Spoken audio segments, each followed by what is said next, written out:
What's up, gamers? This is Adam with Grew Up Gaming, and I wanted to talk about all the rumors flying around about the Series X being not only more powerful than the PS5, but also cheaper. And the more and more these rumors keep popping up, the more and more I believe it. And let's go ahead and get into it.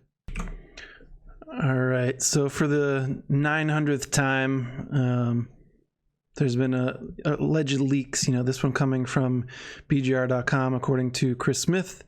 A leaker has once again made comments that the PlayStation 5 is underperforming compared to the Series X, but also the Series X will be cheaper in price. Before we get too into it, I just want to go ahead and, there were some reports today, and Microsoft ended up confirming that Halo Infinite has been delayed.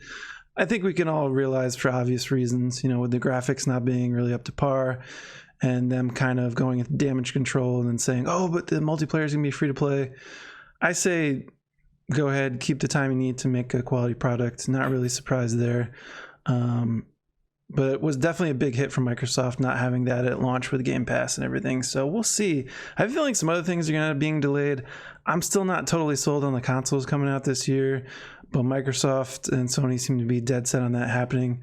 So we'll kind of see from there. Over the weekend as well, I wasn't able to get as many videos out as I wanted to.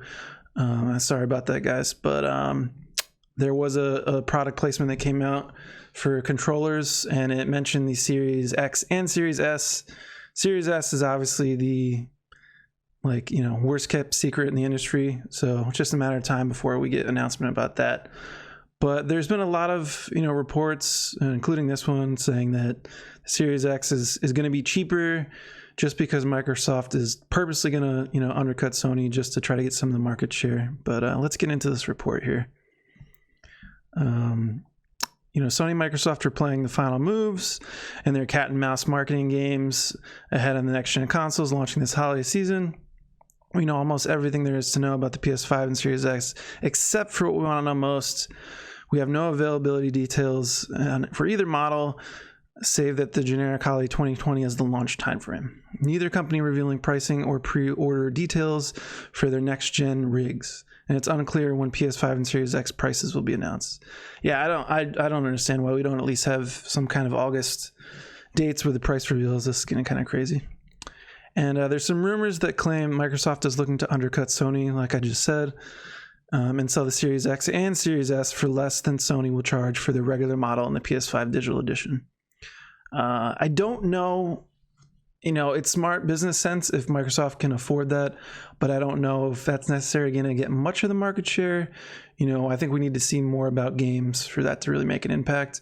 Of course, coming through the holiday season, having the cheaper box is a win, but I'm not sure how much that's going to help, honestly. Let's see here. And they go on to mention Insider Dust Golem said that the PS5 isn't able to sustain the same performance when it comes to multi-platform games. The two consoles have essentially the same hardware, with the Xbox holding a slight advantage when it comes to overall power. The PS5's SSD is more than twice as fast as the Series X, we keep hearing about. And over the course of several posts, the leaker revealed that he heard from sources familiar with development for both platforms that the Series X has an advantage. And this is kind of a direct quote, paraphrasing here. I'm not going to say too much, but from some murmurings I've been hearing, I'll just say I suspect this topic is going to age interestingly when a few more details on both platforms are revealed. I mean, this is just a few more ways, but give the broadest idea, I'll just say the Xbox Series X is by far more powerful than the PS5 if you're talking raw power. Multi-platform games will also run better there. It is something people are going to have to prepare themselves for. Add this, Microsoft are ready to lowball Sony when it comes to price. So once again, they're talking about lowballing the price. And then just to paraphrase, some of the things that's going on here, I'm not going to read word for word.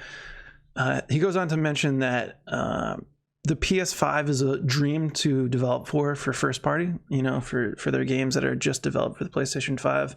But there's some kinks here and there when it comes to multi-platform development. It seems as though the raw power of the Xbox Series X is just more of a dream for developers that are developing for multiple platforms. But when it comes to developing for a single console, the PS5 is obviously able to get a lot of performance out there.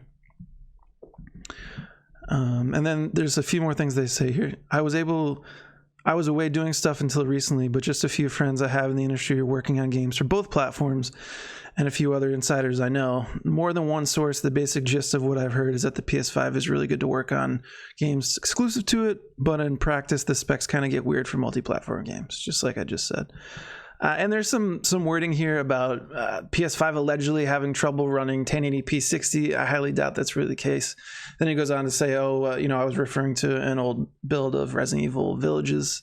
So this is where the rumors and the wording get minced and stuff like that. But I really do believe that Microsoft is going to lowball the price. I don't know what's going to happen. It's getting really weird. Sony's not saying what they're going to... The cost is going to be the PlayStation. Xbox is holding back too. That's really getting frustrating. But at the end of the day, we'll have to see how it plays out. And at the end of the day too, I think both machines are going to be pretty on par. I do think the Series X is going to have more of a graphical fidelity when it comes to multi-platform games. Just with the hardware specs we have what's going on there. So I don't think that's really a surprise. But I'm sure PlayStation exclusives are going to look amazing. I mean, look at what we've gotten with God of War and Spider-Man and stuff like that on PS4. And I think that the Halo delay is going to hurt Microsoft, because having that killer app along with Game Pass is something they really need. But at the end of the day, I mean, if the Xbox Series X, which is more powerful than the PlayStation 5s, ends up being $100 cheaper, that's a win, and that's huge. So we'll have to see how this plays out. It's getting really interesting. But stay tuned for more. Hope you gamers are having a great day. Peace.